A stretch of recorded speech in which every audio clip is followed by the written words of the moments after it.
Welcome to episode 13 of MudderRucker, the only podcast dedicated to Irish women's rugby. I'm Ailbhe O'Nolan. And I'm Cian O'Willar. It's official, the Rugby World Cup 2025 has started. It was quite a weekend of rugby. I don't think there was any real upsets over the weekend. Probably some pretty one-sided games, but success for Ireland in Japan and Franklin Gardens, or against Japan and Franklin Gardens, and 1 foot in the quarter-final. So joining us today to discuss the opening round of the competition is our in-house rugby encyclopedia, Chloe Pearse. You keep coming back. It's for the free snacks you send me every month. Oh yeah, better get onto that. I'm sorry, Chloe's getting snacks? Yeah, don't worry, they come your way. Oh, okay. Perfect. Also returning is friend of the podcast, former USA International and Stade Bordelais player, founder of the XV Foundation and the National Collegiate Rugby Director of Women's Rugby, Alycia Washington. I got there. Hello. You got there, and I'm so proud of you. Hello. Happy to be back. So how's rugby retirement suiting you, Alycia? I could not be more happily retired. I am enjoying every second of it. I put on my boots for the first time last week after 2.5 months off for a little jog around the pitch, which I hated. But besides that, I am absolutely loving every second of retirement, and I think it suits me.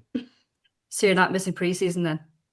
It's a laughable concept. Like, I never loved training, and even the thought of doing a team warm-up is like making me itchy at this point. So, yeah. Before we get into any of the Rugby World Cup stuff, can you tell us a little bit more about the XV Foundation? You're one of the co-founders. What is it all about? Oh, it's all about creating equity and parity for the women's 15 side that didn't have a secondary source of funding when we were founded in 2020. And the players are still largely paying their own way. They're lucky enough to have 6-month contracts right now that cover their time at World Cup. But that's not enough, as we know. And so we as a foundation this year took on their bonuses. So we raised over $150,000 for their bonus pool. So we were prepared for them to win a World Cup and hopefully can release all of those funds. But we've set it up in sort of tiers for the players. So as they advance through the World Cup, they can release more funds for themselves. And yeah, we're having a really great year. Over the last 5 years, we've raised over $500,000 for the players that have been directly back to the squad. And right now, our biggest initiatives are Adopt an Eagle. So you can go to our website, pick an Eagle of your choosing, and donate directly to them, and we'll connect you with that player. So we have about 45 adopters right now for the squad of 32. So the players are being taken care of, and we're really happy to make those connections. That's an amazing initiative. Yeah. We're very proud of it, and we're very proud that our donors have been so generous. Like, some people have donated a couple thousand. Some people have donated boots. Some people have donated a coffee outing for a group of players. So there's really nothing too small to support these players that are really sacrificing a lot to represent their country the best they can. So we're very proud. That's brilliant. Well done. Thank you.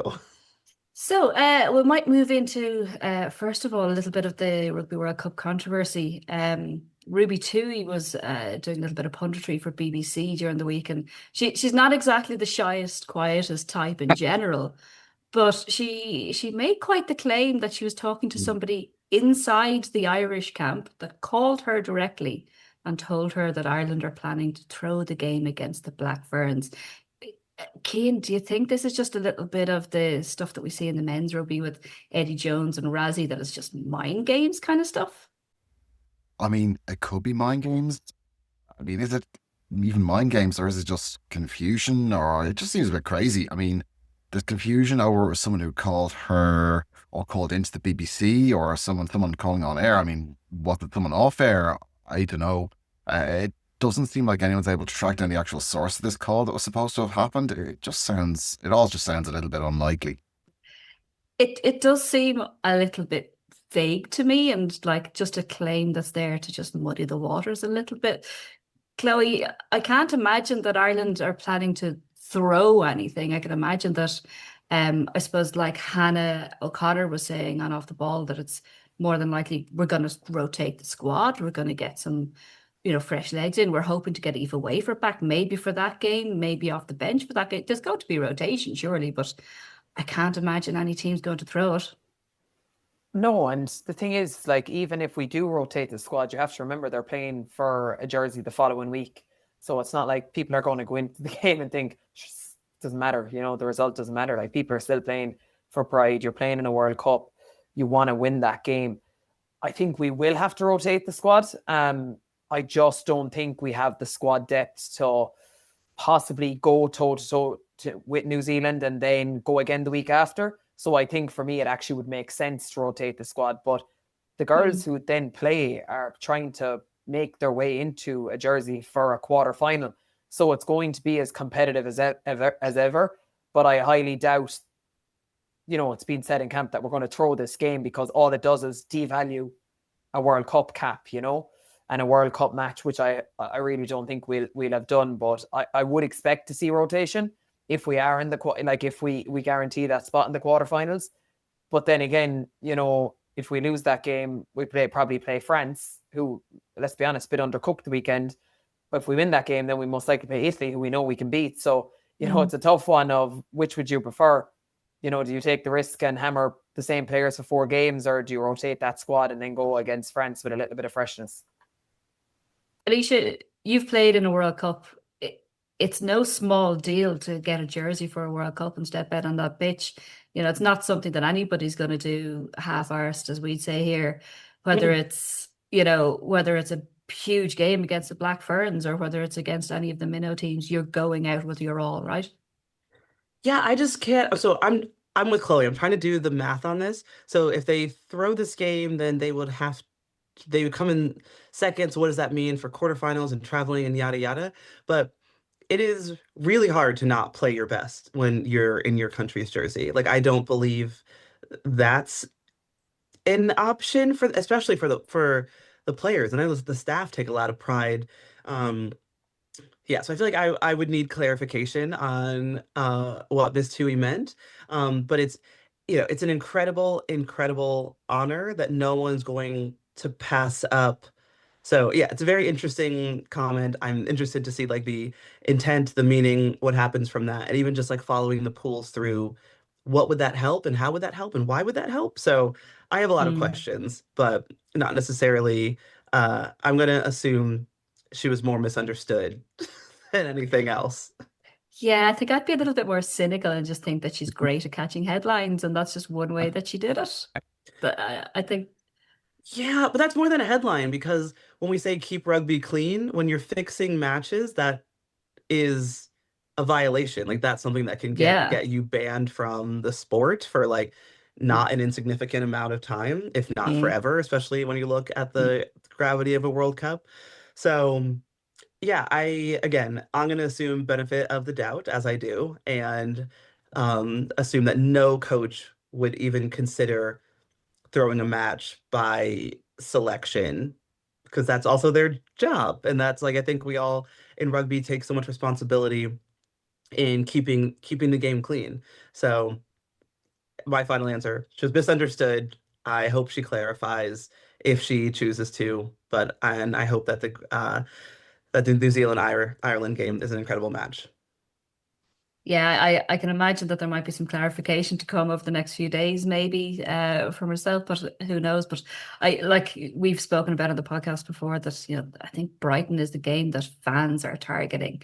I think everybody and their granny and their granny's chicken is going over. It's going to be absolutely insane. Yes. The tickets, you can't get them anymore. There's not a hope. There's competitions going around for tickets. It's going to be incredible.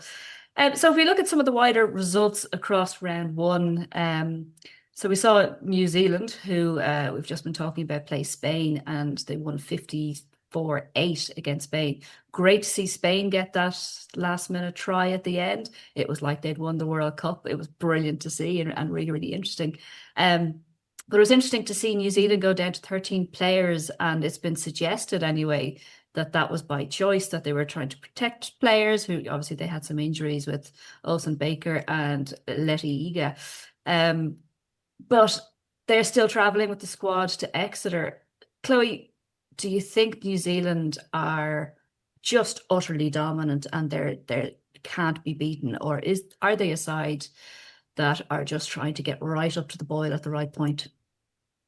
I'd say they're trying to get up to the boil at the right point, considering Stacey Waka didn't even play. So for me, like, she's probably one of their best players. She was in the World Cup 4 years ago. To not even have her in the squad for me means they're not playing their best team as of yet. But the players they did have, like, were phenomenal. Like, they played a lot of the game down a player, then down two players, and still scored 50 odd points. It was incredible. And any team who puts Portia Woodman on the bench, is phenomenal, if you ask me. I think they have this inevitability to get it right at World Cup time. We saw it 4 years ago.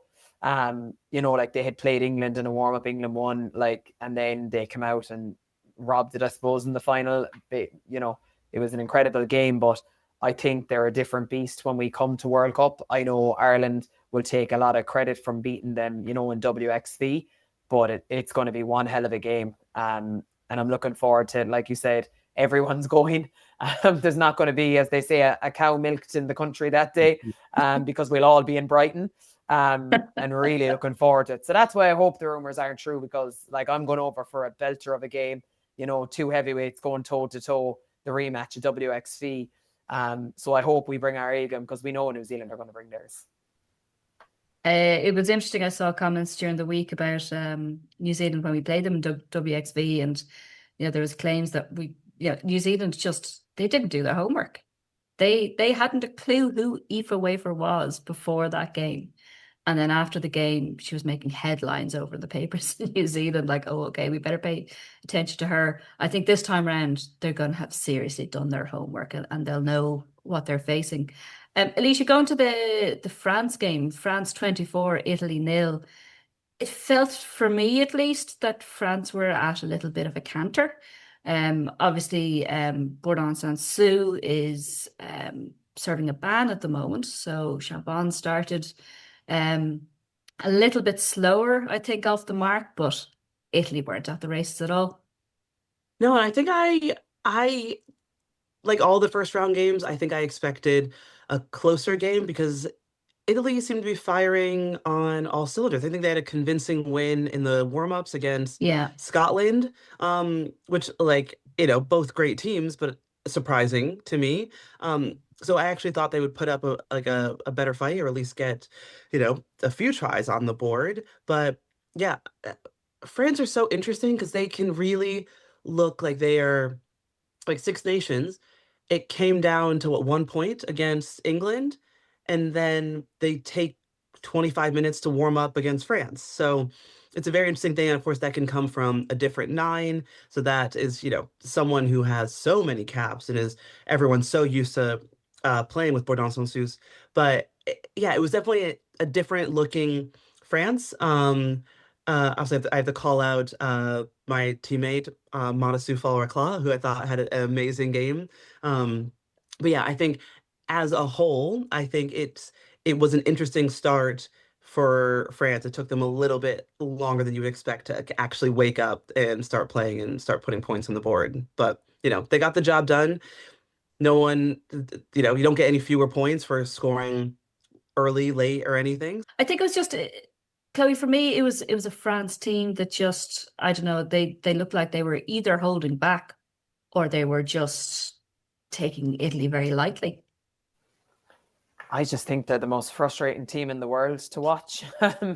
The same in the Six Nations, they're so inconsistent. Like, have such world beaters out there. Like, when you look at their wingers, their class, and they just don't get them in the game enough. And then they run a set play, and Grise just walks it in after real clinical finish, and then they just do so many silly things, and you just wonder what is going on. And I know we spoke about this 4 months ago, and we thought, maybe it's combinations, maybe they're trying to build towards the World Cup, but, like, we're here now, and they still haven't arrived, so, like, did they play their strongest team? Probably not. Like, any team that doesn't have Bourdon Sansus is not their strongest team, let's be honest. As good as Chambon was, they need her in there. But yeah, they just need to be so much better if they're going to go far in this competition, and if they're going to try cause upset. And look, the reality is, we're asking about causing upset. It'll be us who'll probably be playing them, a high probability. So hopefully they don't get it together. We meet them in a quarterfinal and we can, win that. But they just have the potential to be so good, and they have such moments of brilliance. And then their structure just goes out the window completely at sometimes. And I'm just like, why are we picking and going up the pitch from 40 meters? And I just don't understand it. But then sometimes it works, and then you don't know what's going through their head. So they're a tough one to figure out. Will they click? You hope so, because when they do, they're formidable. But we'll have to wait and see. As Alycia said, they got the job done. Points in the bag. Like, that was probably their toughest, the toughest opponent they had in Pool D. So I can't see them finishing anything but first in that pool. Looking to then Australia, Samoa. Australia beat them 73-0. Samoa, obviously, a minnow team, and not expected to do anything incredible, but Australia, I thought, were a hell of a lot better than I expected them to be, Chloe.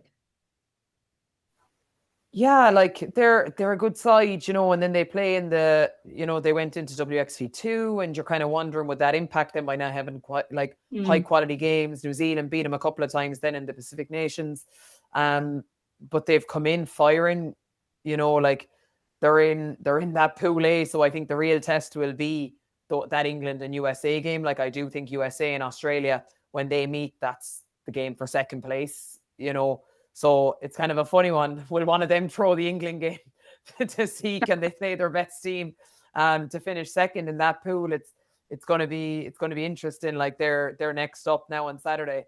That'll be a cracker of a game, because that's essentially what they're playing for is second place. So we'll see how good Australia are then versus a USA side who unfortunately were lost at the hands of a really good England side who got motoring very quickly.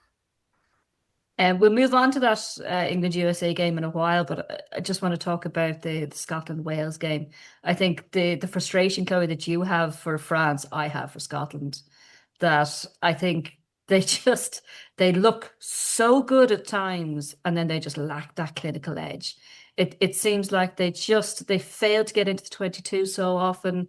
They do, and they fluff their lines, and it just seems that they're almost their own worst enemy. I don't think Wales were up to much, and I don't think Wales were disrupting them while the score finished 38-8. It just felt like Scotland really failed to get motoring. Yeah, and they kind of do that in the Six Nations as well. Like, they go and they beat us, but then they nearly lose other games. And they have, I think what will kill Scotland will be depth in their squad. I think past that first 15 and maybe a couple of pairs on the fringes, I think they're going to struggle at the latter stages, just because I don't know how tenured those players are who will have to come on when they rotate the squad. They're going to have to face Canada. Like, they've one job done. Like, they're probably the same as us, 1 foot in the quarterfinal. But if they can get it to click, like they have, they've really, their backs are class. Like, they've Emma Orr, who's formidable in the centre. Fran McGee scores 3 tries, and then you still have Chloe Raleigh at fullback who can run riot.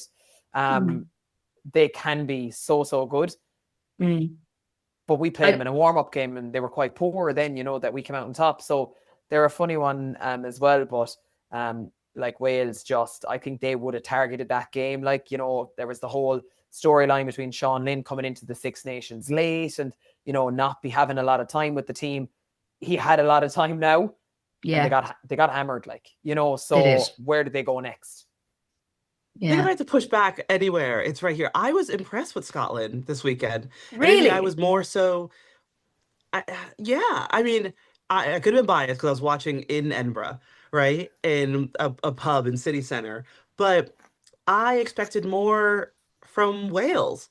I expected, because these players play against each other week in and week out in the Prem. And there are few teams more used to seeing each other even in their own locker rooms than Wales and Scotland. And it did not feel as if this felt like a Wales, 4 years ago.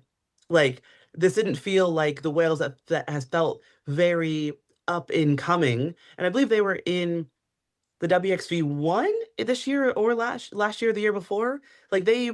seemed like a very up and coming team, and I feel like they took a step backwards in this game. And I Mm. think, Scotland's first try was 57 seconds.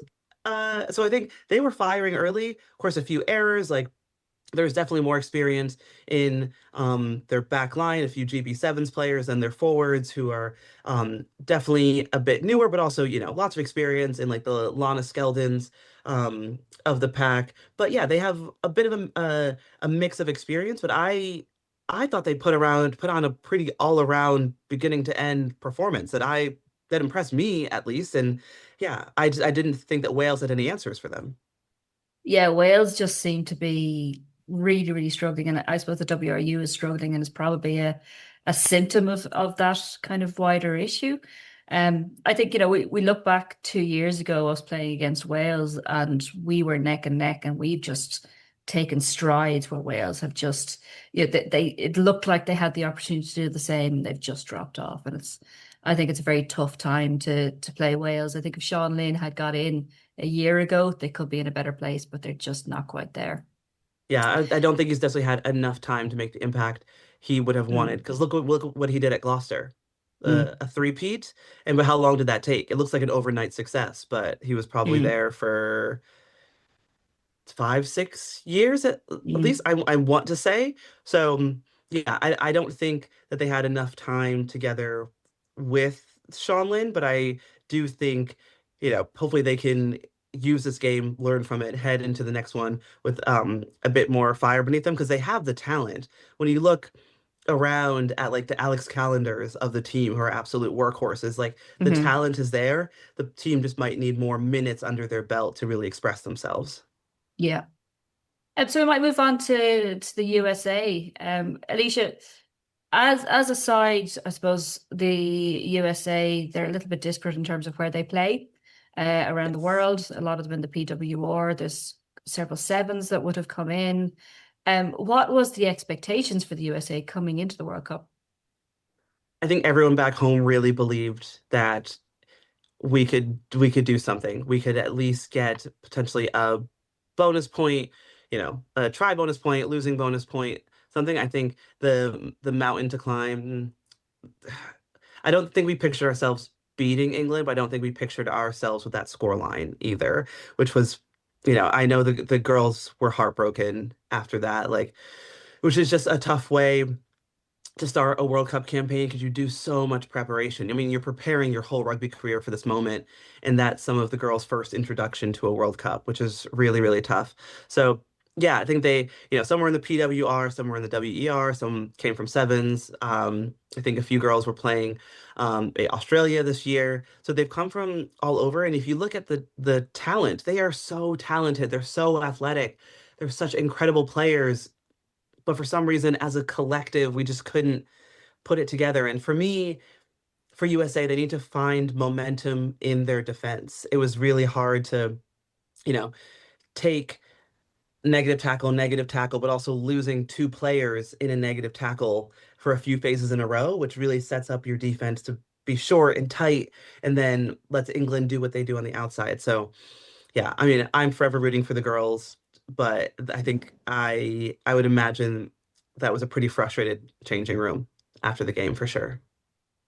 Looking at the makeup of some of the players, there's some players that have been around for a long time, and it looks like potentially it could be their last World Cup, if not their last, few games in a jersey. Looking at Kate Zachary, 36, she's one of the stalwarts of the team, and she's, a shining light. And then Ailbhe Kelter, who I think Ailbhe Kelter is probably the type of person, if she took up pogo stick jumping, she'd be incredible at it. Just an She's just athlete. a born athlete. She's just got, I don't know what kind of sense of awareness she has. She's physically incredible. Yes. Um, are we thinking that this is a last World Cup for them? They would say no, honestly. I imagine Alev picturing herself going to the next World Cup and the next Olympics. Like if you're going to come up and beat her, try. Like that's sort of her mindset. Like, bring me Mm. into camp until someone beats me. And I love that mindset about her because she is truly a never say die sort of teammate. But yeah, there are, different experience levels. I think that the youngest player is 19 and the oldest player is 36, which is very interesting. Um, But yeah, it's an interesting squad, but I know that their eyes are really set on this weekend because Australia is the game we need to win. I don't think the there's necessarily any thought of coming into this game with a win, but they know these next two games are what their World Cup rests on. So all eyes on Mm. Saturday. What do you think Saturday's going to look like if you were An to absolute predict? dogfight. Absolute Mm. dogfight. Because the head coach for USA, Sione, was at Australia prior to this, under Joe Yap, who is the head coach for Australia. And I know you always want to beat your last team, your last club, but as a head coach, you never want to lose to your former assistant. So like the management level, I think is an absolute dogfight, and then the player side, like it's going to be such a scrap. I think it's going to be a really great game. And the players have known that this is the game to win since the pool draw happened. So it Yeah. wasn't they weren't under any illusions about England. That could have been a morale booster if they had kept the scoreline close, but I think they've watched it, they've put it behind them, and it's really like do or die this Saturday. Because then the Samoa game really if USA pulls off this win, which I believe they can, and wins against Samoa, then that's their ticket into quarters. And as yeah, that's the team's goal. So I'll leave it at that, but I'm backing the girls to get the job done this Saturday. I think out of all of the games next weekend, there's several that are probably going to be fairly predictable results, as Yes. we just had last weekend. But Australia USA is absolutely going to be the game of the weekend, and like you said, an absolute out and out dogfight. We might move on to the Ireland game then. Chloe, Ireland started with a really, really high tempo into that game. Yeah, and they spoke about it a lot, like in a lot of their interviews afterwards with the players, the coaches, of that's was something they were going after. So there's nothing more pleasing, like as a player, as a management, when you target something and it comes off like that's a real good sign, and like that your preparation was good, that the clinicalness of actioning the plan is really, really good, and it was. And look, if you had asked us, like if you asked us last week, bonus point win versus Japan, we'd have taken your arm off. Oh yeah. It was a great start. Like it is a super start. Like still loads to work on, but an absolutely cracking start. Like we were all worried about would Adele McMahon play. She didn't play the warm up games, and they play her for nearly 80 minutes, and she was brilliant. And I think her leadership was definitely evident.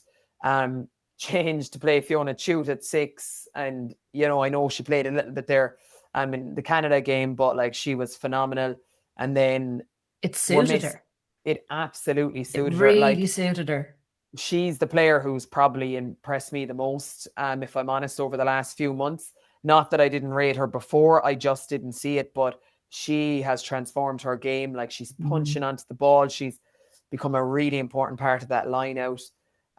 She's been brilliant. And then like the back line just do what we know they can do. Like we've two world winners on the wings, and we give them the time and the ball and space, which is what we've been begging for, and they just show us how quick they are and how clinical they can be. So I'm really exciting. But a great start, exactly what we wanted. We had some line out woes, not to pick out a negative, but it was definitely one of the areas we could definitely improve. There was a lot of ball that did go to hand, a lot of ball that was thrown crooked. Is it something that's easily fixed, do you think, Chloe? Yeah, it is and it isn't. Like we've kind of like we got into a really good place in the Six Nations, and then the warm-up games we kind of saw this again, that it started to creak. So it is something we're going to have to fix. Like we're operating at about it was 79% success rate. England were 92. Like there's the difference. And a couple of those were at crucial moments. Like especially because we know the damage we can do with our maul. We'd one maul try, we'd one, unfortunately, but correctly chalked off.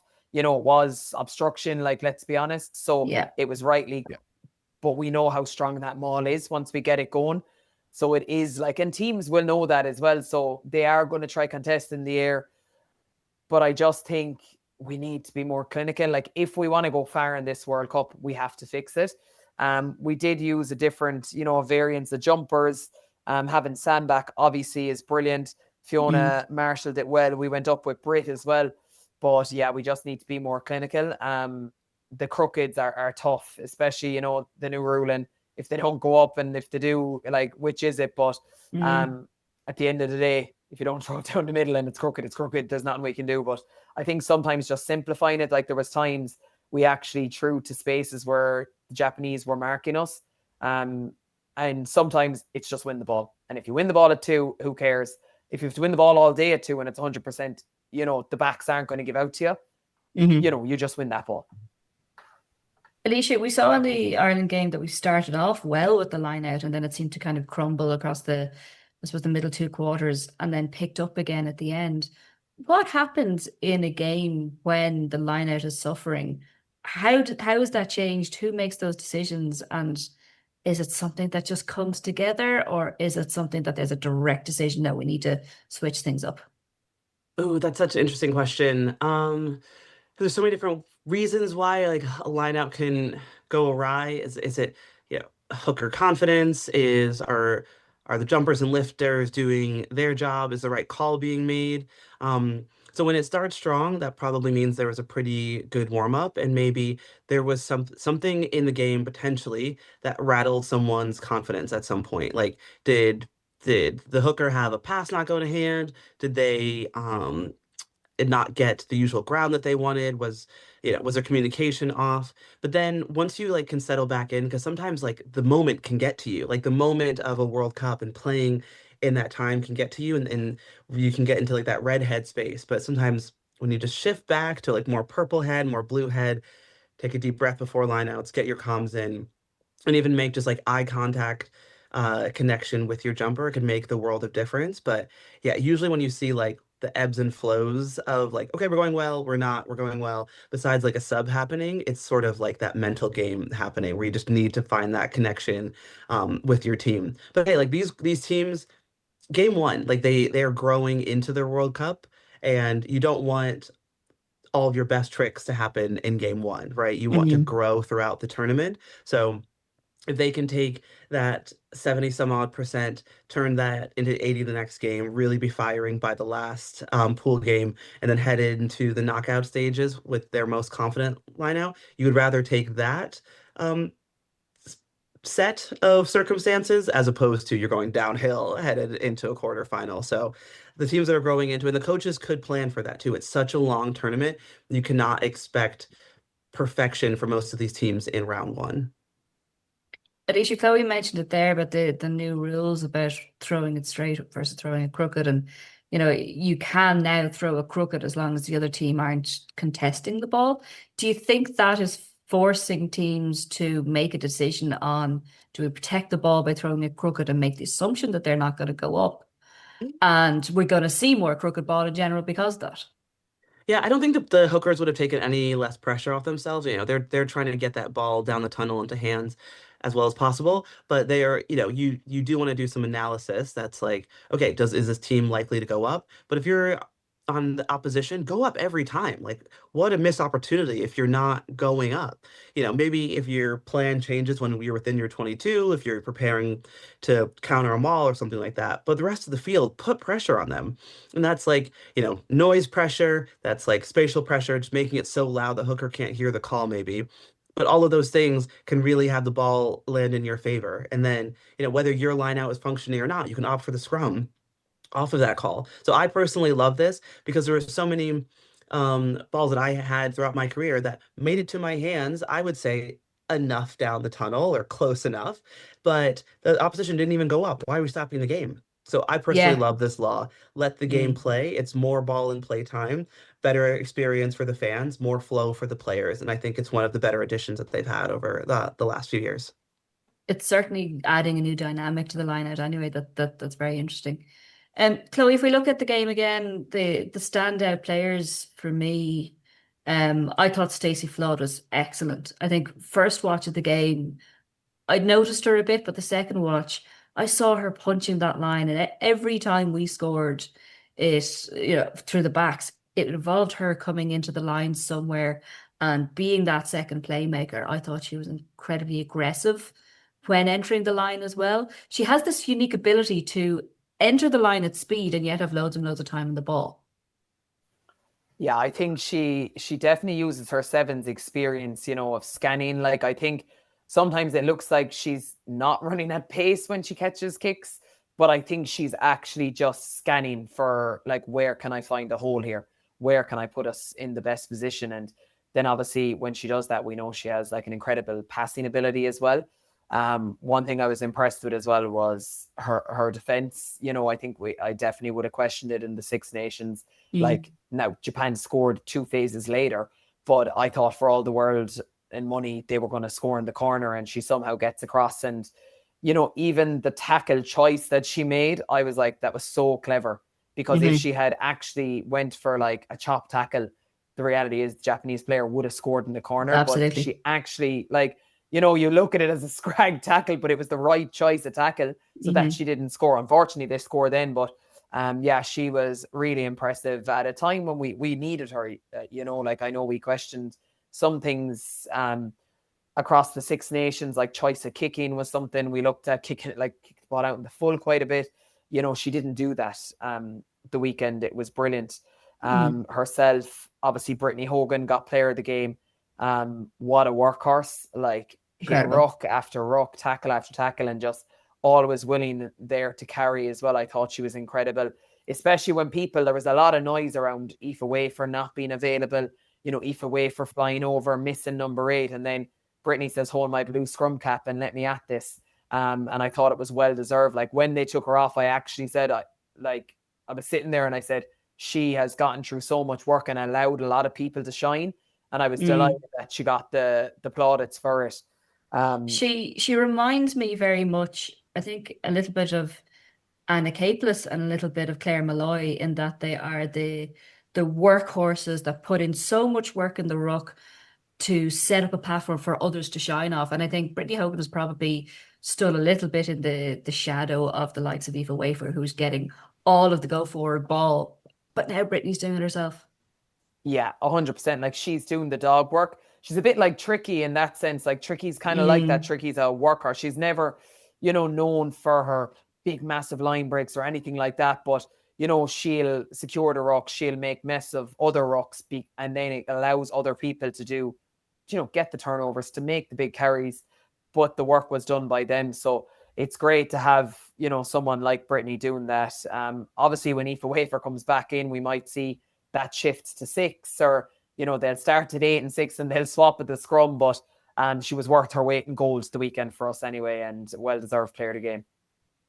I feel like the dynamic has kind of shifted a little bit in terms of Fiona Chute being at 6, in that, starting the Six Nations, MudderRucker, we all cursed the back row by saying we had huge amount of depth, then they fall like flies. And then we're kind of worrying about the depth of back row coming into the Six Nations. But then Fiona Chute is like, oh, I got this. And it looks like we've got a whole load of depth again. And, if you're to pick your best back row, you're going to have to leave Fiona Chute off. She can't be there if you've got Aoife Wafer, if you've got Tricky, if you've got Brittany Hogan. So again, we've got a little bit of depth coming back in there. Do you think Fiona Chute could put up her hand for that 6th spot ahead of anybody else? I move her back into second row then. Yeah. To be honest, I put her back into the row with Sam, and then I play your best. Like, that's what I would do. And I play your best back 5 that you have. Not that Root isn't, but I just think Fiona adds that something.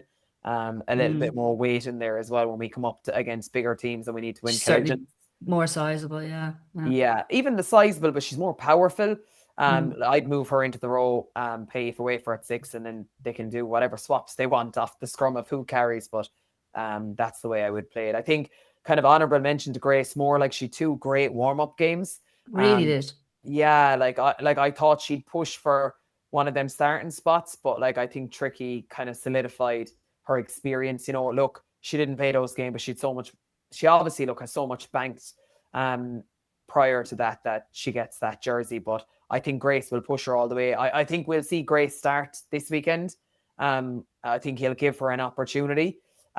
But it's great to have that level of competition there as well. You know, that's going to drive it internally, which, you know, makes game day all the better then, because you know, if you don't perform to your ability, that jersey, someone else is nipping at your heels. Great, right. Cian, you got something prepared on ruck speed for us. Yeah, we had a quick look at the stats across the first round, and there's a real trend for rucks less than 3 seconds and the correlation to sides winning. England had 71% of their rucks under 3 seconds versus 59% for the USA. Australia had 86%, Scotland had 56%, so not quite as high. Canada had 65%. Now, Fiji actually had a higher percentage in their match against Canada, but they still lost that one, so that's the one that goes against the grain. Ireland had 76%, South Africa 70%, and the Black Ferns 77%. So, almost every winning side had a fairly significant under 3 second ball level, but most of them also over 70%. Chloe, from a player's perspective, how big of a difference does it make in terms of momentum and putting defences under pressure to get the majority of your rucks under 3 seconds? I'd argue that the Fijians have any rucks. Is that why they won that stat? You know, was it just the ball is offloaded off the ground or it's thrown somewhere else, that maybe that's why they're the out, you know, maybe that's why they're the outlier, is because there was no ruck. But look, it's massive. Like, there's nothing worse than when you're in a defensive line and you're scrambling. The ruck is less than 3 seconds, which means you're probably going backwards already. Next, the attack is on top, which means the likelihood of the next ruck is going to be quicker again. Like, if you can have, you know, really impactful ball carry, really, you know, strong body ball in the ground to get the ball back, two really clean ruckers coming in, barreling bodies to make that ruck quick, it's nearly impossible to defend, because you're constantly on the back foot. You're having to work harder, which means you're getting tired more quickly. If the ruckers are barreling you effectively, they're probably taking you to ground as well, which means now you're having to get up off the ground, go 3 meters back, and then do it all again. Like, there's a reason you look for that golden ball in that less than 3 second ruck. It's because it is so hard to defend and it makes it really impossible. And the only way you can really stop it is by winning collisions. You know, and then what happens is some people put 2 bodies into it. If you sacrifice 2 bodies in that ruck, it's very hard then to contest at that ruck. So to get turnovers is even harder. I think that's, you know, everyone wants to play that style of game. Nobody wants to defend it. So it makes it really difficult. Absolutely, 100%. Like you can see there, it's self-fulfilling. You know, when your forwards win, you get you that platform. Once it gets going, it's really, really difficult to stop. Alycia, to hit those kind of numbers, rucks have to be really, really clean, consistently hit, you know, low body height, sharp, clear, constant work rate. How much of that is physical effort and how much of it is down to tactical systems, drills, training, and repetition? Oh, I think it's all the above. When you look at, okay, less than 3 second tackle speed, or sorry, ruck speed, that means that you probably had to have a positive carry. So you're dropping your body height low, you're driving your feet, you're working to get the ball back, you're presenting it. The people that are supporting you are clearing out the tacklers or anyone coming through, which, like, all the basics of that, like when you look at, okay, we checked all the boxes in the ruck, but the 9 has to pass the ball somewhere, and it's a real sign that the attack is on the same page, that by the time that has all happened in less than 3 seconds, the 9 has hands on ball and ball in air with someone who has a plan of what to do next. And that doesn't just come from work rate. Of course, yes, check that box too, but it also comes from field vision, seeing what's next and working in a system well together so that everyone's on the same page, that 9's not looking around for what to do, letting the defense set up. 9 is moving the ball because everyone that was in that breakdown did their job. So it's a real foresight thing, and I think it's also like a team culture thing, that there's non-negotiables that we do in the breakdown area because it just had so many compounding additions to the rest of the game. And obviously you see the pattern. Sans Fiji, but you see the pattern there.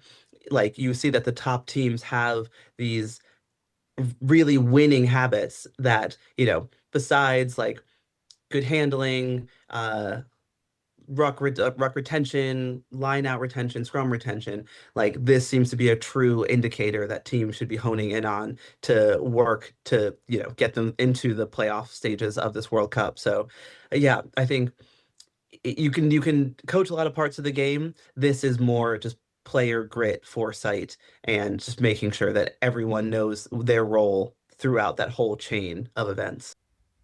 Yeah, it seems to be another part of the game that involves more of the unglamorous bits of play in rugby than anything else. But a part of the game I always really enjoyed. In terms of numbers and statistics, I mean, like the ruck speed is pretty decent as a single indicator of who can go all the way. But do you think there are any other significant aspects of the game that you could point to and say that that's the single stat that could indicate that a team is going to be the one who makes it? Yeah, the Sass and me, the team that scores more points will definitely get farther in the World Cup. But if Genius. I were to pick, Genius. sorry, My mother used to sorry. always say that. Sorry, I think I've been across the pond for too long. This is not American sass. This is British Isles sass. But if I were to find a secondary metric to that, I think it has to be set piece, like figuring out your line out. When you look at something like a line out, how often does your back line have 20 meters of space? So like the mark is here, you're back 10, I'm back 10. This is 20 meters to do with with the ball what you want.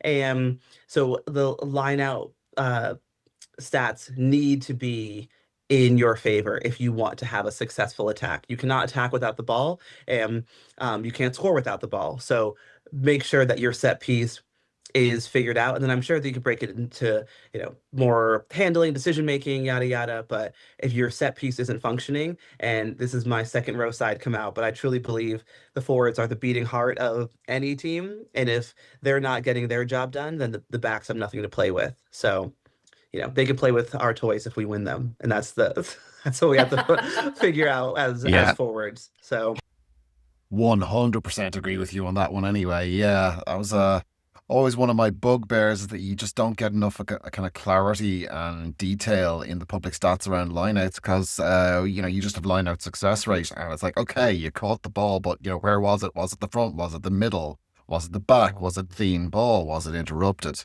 Yeah, it's a very hard yes or no stat.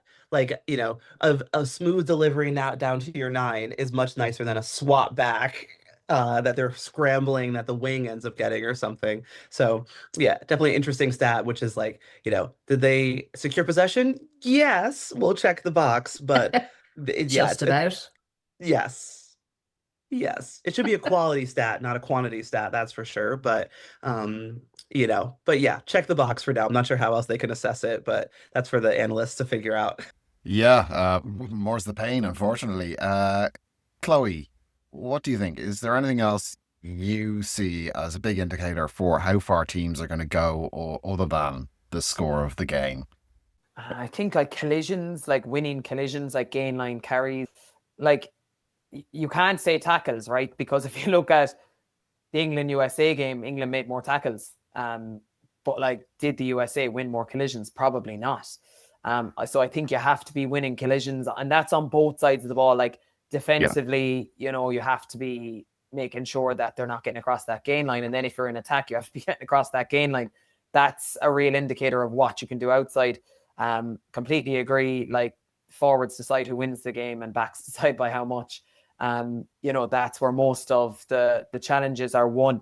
Like if forwards win their collisions in their pods off 9, pods off 10 in general, that gives the backs more space to do all their fun, flattery things that we say. But I think collisions, and I know it's probably not a stat that's there in terms of combining both, but I think whoever wins more collisions generally, is going to win the game. Yeah, for sure. Meters post contact is a really good indication, certainly per carrier.